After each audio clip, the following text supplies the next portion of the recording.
प्रधानमंत्री मोदी ने मालदीव के राष्ट्रपति मोहम्मद मुइज्जू के साथ द्विपक्षीय वार्ता की है। भारत और मालदीव के बीच कई अहम समझौते भी हुए हैं और इसके बाद पीएम मोदी ने भी कहा कि भारत मालदीव के बीच ऐतिहासिक संबंध है।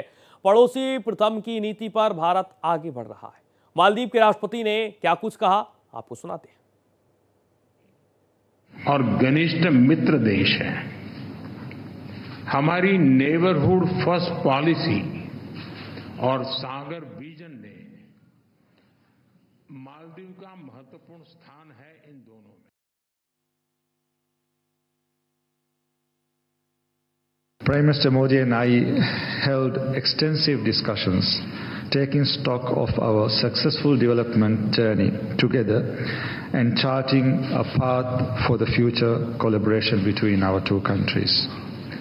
We agreed on a comprehensive vision document charting the course of our bilateral relationship. A vision for comprehensive economic and maritime security partnership will encompass development cooperation, trade and economic partnerships, digital and financial initiatives, energy projects, health cooperation, as well as maritime and security cooperation.